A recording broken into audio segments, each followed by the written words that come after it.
what exactly are Cinna's spasms? And more importantly, why does she basically never acknowledge them? Because that alone might tell us more than the spasms themselves.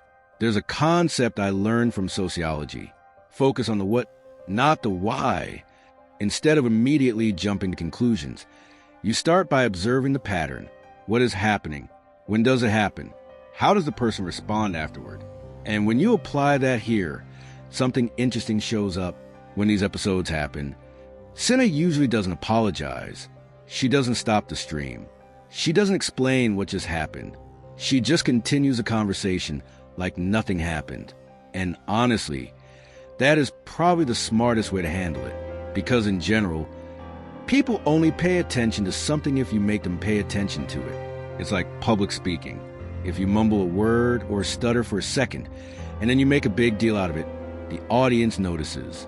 But if you just keep going, most people forget it almost immediately. So by not acknowledging it, she prevents the moment from becoming the focus. But here's where it gets interesting. This directly contrasts with how she talks about other things. She does bring attention to certain insecurities like body image or comparing herself to other female streamers. So there's this strange split. Some things are openly joked about. Other things are completely ignored. And that raises an interesting possibility. Maybe the things she jokes about are not actually the things she is most insecure about. Because sometimes people use self-deprecating humor around things they can tolerate being noticed. But the things that actually feel more sensitive are the things they avoid completely. Now, to be clear, that does not mean we can know what she feels internally. We can't, but we can observe the difference in behavior. Some topics are made into content. Other topics are passed over as quickly as possible. There was also a clip where this was jokingly referred to as tortism. That word seems like a joke, possibly combining torta and autism. And in that context, it seems to imply that the spasm is somehow connected to autism. But that is obviously not something we can confirm. As far as I know, there is no public diagnosis explaining exactly what this is.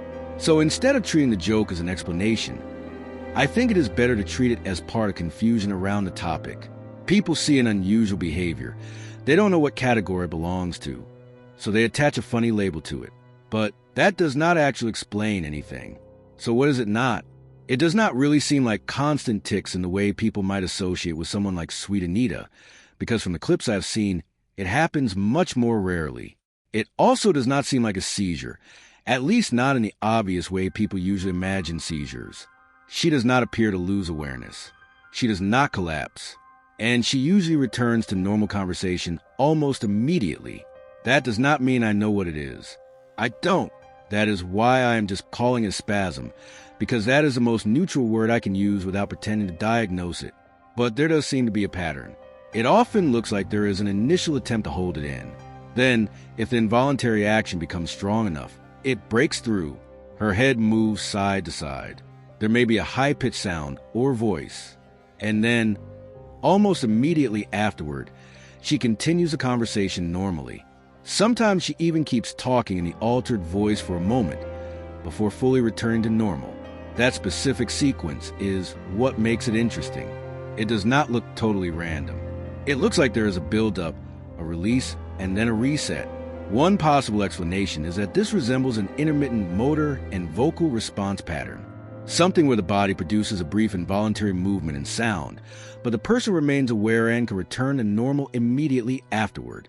That could make it closer to a tic-like mechanism than to something like a seizure. But again, this is not a diagnosis. It is just pattern recognition from a very limited number of clips. And that limitation matters. There really are not enough examples to say anything with certainty. There is no full explanation from Cinna herself. There is no reliable public diagnosis. And most internet explanations are too vague. They usually say something like, it is caused by stress or excitement. But that answer feels too generic. It might be true in some cases, but it does not explain the actual structure of the episodes. It does not explain the holding in phase. It does not explain the repeated pattern. And it does not explain the immediate return to conversation. So the best we can do is make a probabilistic guess, not a final answer, not a medical claim, just a model of what seems most likely based on the visible pattern. And honestly, that is the main reason I wanted to make this video. Not because I think I have the answer, but because I wanted to organize the question. What are these spasms? What do they look like? How does she respond to them? And why does her silence afterward seem so intentional? Because sometimes the most interesting part is not the behavior itself. It is what someone chooses to acknowledge, and what they choose to move past without saying anything at all.